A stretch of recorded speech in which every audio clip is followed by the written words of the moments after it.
chega a ter um desnível de opinião muito grande, né? Quando você coloca na mesma balança Guardiola, que para mim é o maior técnico do mundo, talvez um dos maiores de todos os tempos. O cara é um gênio no que ele faz. E Miri Lacombe barra Casagrande. Eu não vou nem entrar no assunto, no viés político, né? Porque o Paquetá ele já disse algumas vezes, já falou sobre questões políticas dele, pessoais, isso aí não tá. Eu não vou entrar nesse assunto. Talvez questões que façam a opinião de alguns jornalistas serem pendentes para um lado ou para o outro. Não vou entrar nessa seara, eu não sou maluco. Só que eu vou entrar no quesito entender de futebol, no quesito avaliar um jogador como profissional. O Guardiola ele deu uma entrevista, eu não sei se vocês chegaram a ver, até eu acho que foi uma repórter brasileira que perguntou, e eles rasgou, elogiou o Paquetá, falou que o Paquetá é um cara que tem gol, o Paquetá é um cara que protege a bola muito bem, ou seja, ele é um cara que tem um poder físico interessante. Falou que o Paquetá é um grandíssimo jogador, que ficou muito feliz dele ter vindo para cá, ficar com abre aspas para ele, sua gente, né? Mas eu acho que a análise da contratação do Paquetá ela tem que ser feita em algumas formas. Primeira questão financeira, o Flamengo mostra para o mundo, não só para o Brasil ou para a América do Sul, um poderio financeiro assim, diferente do que talvez até os europeus entendam como deve acontecer no futebol sul-americano. Se você analisar alguns clubes, até tradicionais da Europa, nunca conseguiram fazer uma contratação desse valor. Clubes do porte do Borussia Dortmund, clubes do porte da Roma. O Napoli, se eu não me engano, ele fez uma contratação com um valor acima desse. Então, cara, é uma contratação muito, muito interessante nessa questão.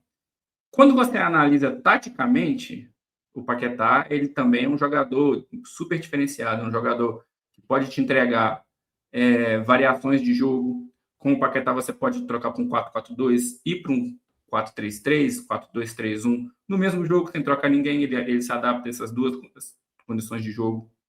Você pode fazer uma rodagem do elenco com ele, que se você precisar descansar o Arrascaeta, ele está lá. Se você precisar descansar o Pedro, quem sabe, ele está lá. Se você precisar descansar o Jorginho, ele está lá. Se você precisar descansar o Carrascal, ele está lá. Então, ele vem para ser um titular em várias áreas. Eu sei que você até trouxe, o Rodrigão, em lives passadas, que o jogador que ele é bom em tudo, ele acaba não sendo bom em nada.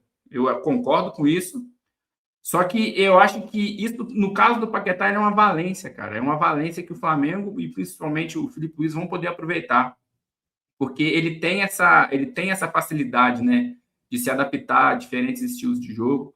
Ele hoje é um jogador muito mais pronto, muito mais maduro taticamente, né?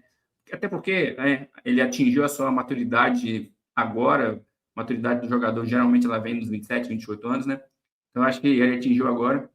Mas assim, a gente já falou que ele é muito bom tecnicamente, muito bom taticamente, um jogador acima da média. Isso aí, cara, é chovendo molhado, cara. Mas quando você vê a entrevista dele hoje, cara, eu gosto de ver alguns vídeos no YouTube que analisam a consciência corporal da pessoa. Você vê um Paquetá que já jogou em grandes clubes na Europa, ele jogou no Milan, que é um grande clube na Europa. O Lyon está ali no top 3 da França, um clube que tem uma certa pressão. O West Ham é uma prateleira abaixo, mas é uma Premier League. E você vê ele voltando para um clube que ele já defendeu, e você vê que ele está nervoso, cara. Você vê que ele está ansioso. A composição corporal dele, ele está com os ombros para baixo. Ele está o tempo todo com a mão no filho, fazendo carinho no filho. Vocês repararam isso também? Ele está o tempo todo ali acariciando o filho, tipo, como se ele estivesse dizendo para o filho dele: conseguimos, filho. Conseguimos o que a gente queria. Ele tá preocupado em falar com a repórter lá da Flamengo TV coisas que vão deixar a torcida feliz, porque ele sabe como a torcida está ansiosa para ele estrear, tanto quanto ele está ansioso para jogar, cara. Ele é um cara que ele vai ser um torcedor dentro de campo. Ele falou isso na entrevista, que eu sou um de vocês, eu vou representar vocês. Cara, eu acho que tudo que o flamenguista quer é isso, cara. Se ele fosse um jogador mediano, Se ele fosse, vamos colocar aqui, um João Gomes, cara, que eu acho um bom jogador, mas não é um Paquetá. O João Gomes é um bom jogador. Se ele voltasse, também é flamenguista pra caramba também. O João Gomes a gente já está muito, muito feliz, porque a gente saberia que tem um torcedor dentro de campo representando a gente. Agora, você tem um cara desse, com tudo que ele passou no lado emocional dele, com tudo que ele passou nesse último ano, né, cara, sendo ameaçado de perder a carreira, sendo ameaçado de ser banido do futebol, o nome dele ter sido chacota, cara. Pô, a cabeça do cara deve ficar uma loucura, mano. E é o que a gente falou, né, cara? É um jogador que, se a carreira dele não tivesse tido esses deslizes, esses percalços aí, com certeza ele estaria aí no Manchester City, no Chelsea, e provavelmente ele seria talvez um top 5, top 3, talvez, melhores meio-campistas da Liga Inglesa, que todo mundo sabe que é a melhor liga do mundo. Então eu estou muito feliz, estou muito ansioso para a chegada do Paquetá e estou curioso para ver como que ele vai jogar nesse time do Filipe Luiz, como o Filipe Luiz vai armar o time com ele